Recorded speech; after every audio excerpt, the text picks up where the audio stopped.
পাখিরা একদিন ঠিক করলো তারা পাশের বনে গিয়ে বনভোজন করবে। এটা নিয়ে সবাই আলোচনা করছিল। ঠিক আছে, তাহলে আজকের মতো আলোচনা এখানেই শেষ। আগামীকাল সকাল সকাল আমরা বেরিয়ে পড়ব। পরদিন সবাই জিনিসপত্র গুছিয়ে নিয়ে বেরিয়ে পড়ল বনভোজনের জন্য। কালু ভাই, আজকে আমার খুব ভালো লাগছে। আমরা সবাই একসাথে অনেক মজা করব আজকে। আমারও অনেক ভালো লাগছে। আমি কিন্তু আজকে বিরিয়ানি একটু বেশি খাবো। তোমরা কেউ কিছু বলতে পারবে না কিন্তু আগেই বলে নিলাম।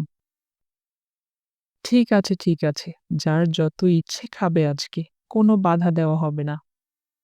উড়তে উড়তে পাখিরা সবাই পাশের বনে পৌঁছে গেল। সবাই একসাথে মিলে রান্না করে খেয়ে বিশ্রাম করে নিল। চলো এখন আমরা বনটা ঘুরে দেখে আসি। নতুন বন, ভালোই লাগছে আমার কাছে।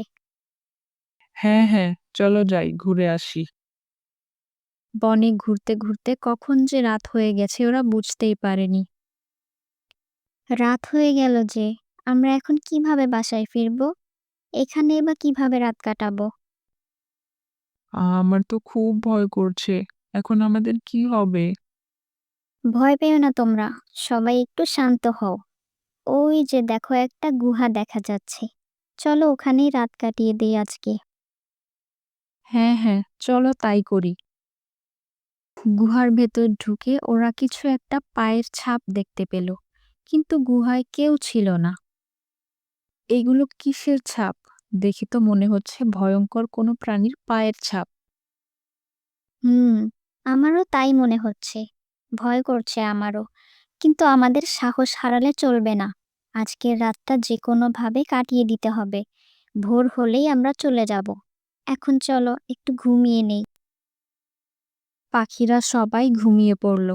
মাঝরাতে গুহার বাইরে কোনো একটা কিছু হাঁটছে, এরকম শব্দ শুনতে পেল। বাইরে থেকে আওয়াজ আসলো, কে? আমার ঘরে কে রে? পাখিরা ভয়ে কাঁপতে শুরু করলো। আশেপাশে খুঁজে টুনি বলল, ওই দেখো, একটা দরজা। চলো আমরা এই পাশের দরজা দিয়ে বের হয়ে যাই। ওই দরজা তো ভেতর থেকে লাগানো। আমরা এই পাশ দিয়ে বের হয়ে গেলে কেউ কিছু বুঝতে পারবে না। পাখিরা ওই পাশের দরজা দিয়ে বের হয়ে গেল। ততক্ষণে ভোর হয়ে গেছে। পাখিরা উড়ে উড়ে তাদের নিজের জঙ্গলে ফিরে আসলো। অবশেষে আমরা নিরাপদে ফিরে আসতে পেরেছি। আজকে আমরা সবাই মিলে সঠিক সময়ে সঠিক সিদ্ধান্ত নিয়েছি, তাই সবাই বেঁচে ফিরতে পারলাম। হ্যাঁ, আজকে আমার জীবনে অনেক বড় একটা শিক্ষা পেলাম। জীবনে যে সমস্যাই আসুক না কেন, আমাদের সবাইকে একসাথে থাকতে হবে।